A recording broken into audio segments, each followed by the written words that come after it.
बड़ी खबर आ रही है। वेनेजुएला मामले पर ट्रंप को लगा झटका। अमेरिकी सीनेट में ट्रंप के खिलाफ प्रस्ताव पास। वेनेजुएला ऑपरेशन के विरोध में 52 वोट पड़े हैं। ट्रंप के ऑपरेशन वेनेजुएला के पक्ष में केवल 47 वोट पड़े हैं। ट्रंप की पार्टी के 5 सीनेटर ने भी उनके खिलाफ वोट दिया है। सीनेट ने वेनेजुएला में ट्रंप के सैन्य अधिकार को सीमित करने के प्रस्ताव को आगे बढ़ाया। सीनेट के प्रस्ताव के मुताबिक बिना संसद की अनुमति के कोई युद्ध नहीं हो सकता।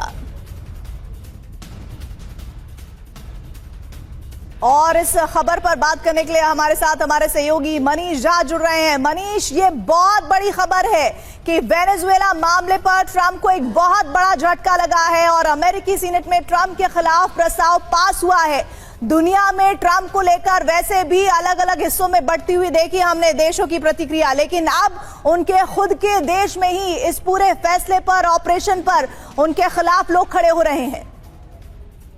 बिल्कुल, देखिए, सबसे बड़ी बात यह है कि अमेरिका की संसद के उच्च सदन यानी कि सीनेट में आज जिस तरीके से ट्रंप के एक्शन के खिलाफ प्रस्ताव आया और फिर उसमें वोटिंग हुई और फिर ट्रंप के खिलाफ इसका वोटिंग होने के बाद सीधी तौर पर ये कहा जा सकता है कि ट्रंप के लिए राजनीतिक मुश्किलें काफी बढ़ गई है।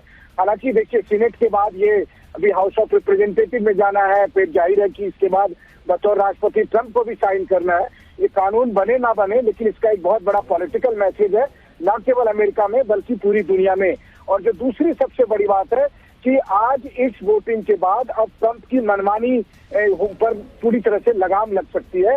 वो इसलिए क्योंकि ये मैसेज अमेरिका की सेना को भी चले गया कि राष्ट्रपति ट्रंप के आदेश नहीं मानने हैं अगर उन्होंने कांग्रेस से अप्रूवल नहीं लिया है। तो जाहिर है कि इससे ग्रीनलैंड के मामले में भी थोड़ी राहत होने की उम्मीद है, लेकिन उससे पहले वेनेजुएला में अब और जो एक्शन करने की धमकी दे रहे हैं ट्रंप कि अगर वेनेजुएला के राष्ट्रपति उनकी नहीं मानेंगे तो वो और एक्शन कर सकते हैं, इस पर पूरी तरह से रोक लग जाएगी। जो तीसरी सबसे बड़ी बात है कि ट्रंप जिस तरीके से इस वक्त अहंकार के मद में आकर पूरी दुनिया को धमकाते चल रहे हैं, तो ये मैसेज चल गया है कि ट्रंप के घर में ही अभी उनके समर्थन में बाकी लोग नहीं है, बल्कि ट्रंप अल्पमत में है। और ऐसी स्थिति में आने वाले समय में ट्रंप के लिए स्थिति इतनी खराब हो सकती है कि अगर संजोग बना तो हो सकता है कि ये आगे बढ़कर ट्रंप के लिए महाभियोग का भी कारण न बन जाए। मनीष, शुक्रिया इस जानकारी के लिए आपका। लेकिन बड़ी खबर इस वक्त जिस पर मनीष अपडेट दे रहे थे, वेनेजुएला मामले में ट्रंप को बहुत बड़ा झटका लगा है। अमेरिकी सीनेट में ट्रंप के खिलाफ प्रस्ताव पास हुआ है।